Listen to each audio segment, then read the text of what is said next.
Guys, I'm Lily, but you can call me Lil. I am here to narrate this in place for Brenna because she's sick, sad face. But all I ask for before we start the video, please subscribe to Spider Productions. Now let's get on with this. The Bloxburg City Mall we talked about in the last video is back. We came to tell you about the events and just the uprising of the mall, specifically in 2003. Here we see many anchors that weren't here when the video took place. That's because this video took place in 2003. It was filmed by Brenna. Here we see multiple new stores that weren't here before, like Rolex, Bath and Body Works, Champs, Buckle and more. You can also see that the mall still has its second floor. That is because the mall wasn't hit by the tornado yet. Anywho, let's view some history of the mall.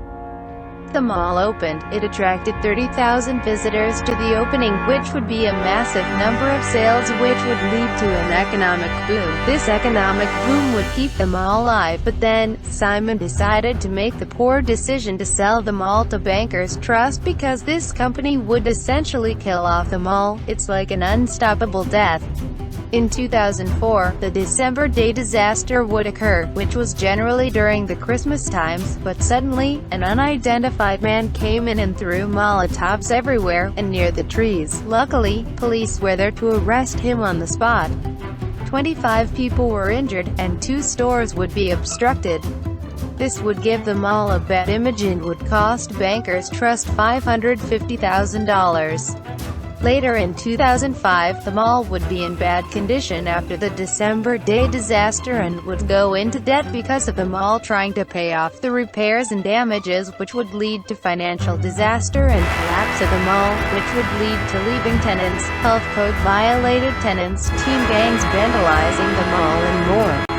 The mall would try to re-cooperate with Pop's Retail Investments Group, but essentially would just make the situation worse, and the mall would lose customers, its second floor, and its security.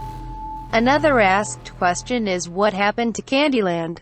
Candyland was suspended from the mall due to rats and pesticides being found in their stores, which was a health code violation, and later, after the death of one person due to food poisoning from the distributed candy from Candyland, the mall would sue Candyland for $250,000. But the mall ended up losing the lawsuit due to insufficient evidence. Sadly, the mall had to be let go, and many people opposed this, although it was mandatory. Some people had tried to take hold of the mall before its closure. For example, in 2010, Pop's Retail Investments Group had gotten an offer to sell the mall to Candyland for $20 million, but PRIG had declined due to Candyland having a rivalry with the previous owners, and Candyland is also accused of misuse of property after being kicked out of the mall. Another example is IKEA. IKEA wanted to purchase the property for $800,000 in the form of check but was denied due to underpay. All these examples could have led the mall in a different path, but we will talk over that in a different video. But for now, thank you all so much for watching. Again, all of this information is completely fake and not real and is for entertainment purposes only. This video is not completed at all and I will not hesitate to add more things to the mall lore as requested by the viewer. We are also not responsible for trauma and violent content that is performed under the viewer's warning.